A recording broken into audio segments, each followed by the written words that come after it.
à ce site unique dans notre région. Le panorama est à couper le souffle. Face à nous se dresse près de 300 km de montagne. Bonsoir et bienvenue dans cette page spéciale consacrée au 25e anniversaire de l'ouverture au public du site du Pic du Midi. Un lieu dont la réputation n'est plus à faire. L'an dernier, près de 145 000 visiteurs sont venus ici. Alors comment expliquer ce succès? On voit ça tout de suite avec le reportage de Régis Cotias, d'Emmanuel Fillon. Et on se retrouve juste après avec notre premier invité. Au départ du téléphérique, un brouillard tenace masque le soleil. Pourtant, les visiteurs grimpent dans la cabine, impatients de rejoindre l'observatoire et plus encore de percer le plafond de nuages. Heureuse surprise pour ces touristes. On n'y voyait rien. On ne savait même pas où était le téléphérique presque. Et puis là, on a une vue à 3000 mètres d'altitude, donc un changement total. La moitié des 145 000 visiteurs réservent leurs billets en ligne. Héritage du Covid, pour éviter la promiscuité dans les cabines, l'inscription anticipée limite désormais l'arrivée massive de touristes, surtout en période de canicule. Et donc c'est vraiment du confort pour les visiteurs, puisque quel que soit l'horaire auquel je vais venir, même si c'est en pleine journée, en heure de pointe, peut-être en fin de matinée, je ne vais pas avoir d'attente et je vais pouvoir venir à l'heure qui est prévue sur mon billet, auquel j'ai réservé, pour accéder au sommet. Avec sa situation avancée par rapport à la chaîne des Pyrénées, le Pic offre un extraordinaire belvédère. Le regard embrasse près de 250 km de pics, sommets et cimes enneigées. Et donc le sommet bien plat que vous avez face à vous, c'est le Néouviel, c'est le sommet du Néouviel à 3082 mètres que vous pouvez voir par exemple, que j'ai pris l'an dernier, depuis le lac d'Aubert. Ça c'est plutôt sympa. Là il y a des randonnées pour tous les niveaux. Créé à la fin du 19e siècle pour édifier une station météo, l'observatoire enregistre depuis près de 150 ans les températures et donc les effets du changement climatique. On a battu des records 2020, 2021, 2022, plus la disparition des glaciers pyrénéens. C'est quand même quelque chose qui nous touche, nous, personnellement, et qu'on aime bien transmettre au public aussi pour qu'ils réalisent à quel point, quand même, ça a un impact sur des milieux ultra sensibles montagnards. Au rang des attractions, le ponton dans le ciel offre un frisson avec sa passerelle suspendue. Les espaces d'exposition proposent également un voyage dans l'univers de la météo et de l'astronomie. Bref, le Pic propose bien plus qu'une vue extraordinaire. Nous, on marche, on aime bien monter à pied, mais là, on s'est fait une petite flair, on est monté en téléphérique. C'est relax. 53 € pour la visite complète et vivre l'expérience Pic du Midi. La réservation anticipée offre des réductions. Nous voici donc de retour sur cette terrasse panoramique. En 25 ans, plus de 2,5 millions de visiteurs ont admiré cette vue. Bonsoir Daniel Soucaz. Bonsoir. Alors vous êtes l'heureux directeur de ce site. 10 millions d'euros de chiffre d'affaires l'an dernier, soit 25% d'augmentation. C'était une année record et la croissance est exponentielle. La croissance est exponentielle et depuis 2009, on croît chaque année régulièrement. Et effectivement, on a réalisé le plus gros chiffre d'affaires en 2024 et on espère croître encore plus sur des objectifs importants pour 2025. Alors il y a beaucoup d'atouts ici, il n'y a pas que cette vue à couper le souffle, il y a aussi des nuits d'hôtel, de la gastronomie, des concerts qui vont être donnés cet été avec de belles têtes d'affiche, c'est ça votre force, cette offre diversifiée? Oui, on a diversifié l'offre rapidement, c'est-à-dire qu'on a organisé le premier concert en 2015, les premières nuits c'était 2006, donc on a effectivement 15 chambres et 27 clients tous les soirs. On a réalisé... 2 ans d'attente pour venir dormir ici? 2 ans d'attente effectivement, maintenant on est en train de finir de vendre 2027, un restaurant gastronomique, un espace expérience très ludique, accessible à tous, une coupole, un planétarium. On a vraiment une offre complète. Et bientôt un nouvel hôtel, là juste en contrebas. Et juste en dessous, pour compléter ce qu'on a réalisé sur le site, 16 chambres de plus sur l'hôtel Ridelaquais, qui date à l'origine quand même des années 30. Et qui devrait ouvrir à quelle échéance? Et qui devrait ouvrir sur l'échéance d'été 2026. Et pourtant, rien ne prédestinait à ce site à un tel avenir. Il y a encore 25 ans, aucun touriste n'avait mis les pieds ici et pour cause. Il s'agit avant tout d'un site scientifique. Retour sur cette histoire avec Julie Valin. L'histoire commence dans les années 1870, quand 2 passionnés, l'ingénieur Xavier Vosna et le général Nansouty, ont l'idée de bâtir une station scientifique au Pic du Midi. Les travaux durent 4 ans, tout est amené à dos d'homme et de mulets. Le premier bâtiment est inauguré en 1882, la première coupole construite en 1903.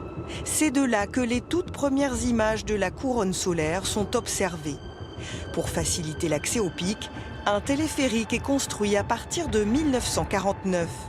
Au début des années 60, après une nouvelle décennie de travaux, l'observatoire a presque son allure d'aujourd'hui. L'installation du télescope Lyotte en 1980, le plus grand de France, fait entrer le pic du Midi dans l'ère moderne. Bon, alors je vais maintenant pointer un objet. Pour ça, il suffit que je tape le nom de cet objet sur la console. Mais en 1995, la menace de fermeture du site pousse les responsables locaux à lancer un vaste programme de rénovation. Son ouverture au tourisme va le sauver, une idée qui ne plaît pas aux astronomes. Si nous ne sommes pas trop perturbés, en particulier par un afflux trop important de touristes, bon, pourquoi pas, mais c'est quand même pas la solution que j'aurais souhaitée. Mais la cohabitation fonctionne. Un musée, un restaurant panoramique, un hôtel et une grande terrasse d'observation ouvrent en juin 2000. Et pour attirer toujours plus de visiteurs, un ponton de verre est aménagé en 2018. Des touristes et des scientifiques qui cohabitent ici, c'est donc le pari osé pris en 1995. Un pari réussi, Daniel Soucas, d'autant plus qu'en vue, il y a une belle consécration. C'est l'inscription au patrimoine mondial de l'UNESCO. Où en est la démarche? Mais on a une démarche qui avance, qui a démarré quand même en 2012, qui est longue. Avec des stratégies différentes tout au long de ces années et là effectivement on touche au bout puisqu'on fait on a réalisé le dossier, les auditions prévues par le ministère. On va déposer le dossier fin septembre, début octobre. Et quel ensuite, bénéfice vous pourrez en tirer? Les bénéfices qu'on pourrait en tirer, c'est surtout la préservation de ce site, la préservation de nos paysages et surtout, je veux dire, le sauvetage définitif, quoi, et qu'on soit définitivement sauvé parce qu'on a connu plusieurs péripéties d'annonces de fermeture. Merci beaucoup Daniel Soucas d'avoir répondu à nos questions. Et pour décrocher ce label UNESCO, le Pic du Midi a un argument de taille. Il est le plus ancien observatoire de montagne encore en activité. Mais savez-vous précisément ce qu'étudient les scientifiques ici? Élément de réponse avec Thierry Saint-Tous et Thierry Villéger. Le Pic du Midi et la science, une vieille histoire. En installant le premier instrument d'observation à 2900 mètres dès 1878, Vossena et Nansouty sont de véritables visionnaires. 150 ans plus tard, on fait toujours de la science au pic. Grâce au télescope de 2 mètres, pourtant bien dépassé, les astrophysiciens ont réussi à se spécialiser dans l'étude non pas de l'image, mais du spectre des étoiles. Pour cela, entrons dans la coupole du télescope Bernard Lyot. Notre spécialité ici, ce qui nous permet de maintenir le leadership mondial, si je peux me permettre l'anglicisme, c'est de mesurer la polarisation de la lumière. J'aimerais vous raconter qu'est-ce que c'est que la polarisation, mais ça nous prendrait trop de temps. Mais en tout cas, ces mesures, nous sommes les meilleurs au monde pour les faire sur les étoiles, et ça nous permet d'avoir des connaissances, d'apprendre des choses sur les étoiles que personne d'autre peut avoir. Les astronomes du monde entier savent qu'ils obtiendront les meilleures observations spectrographiques grâce à l'observatoire du Pic. Tous les soirs, les opérateurs reçoivent la liste des étoiles à pointer. Nous sommes chargés donc de faire les observations elles-mêmes et de nous assurer qu'elles sont de bonne qualité. Une fois qu'elles sont de bonne qualité, le lendemain, l'astronome référent, de toute façon, est avisé, il va voir le résultat et c'est lui qui valide les observations. Construit dans les années 80, le télescope de 2 mètres de diamètre était ce qui se faisait de mieux. Aujourd'hui, avec 5 mètres, il est dépassé.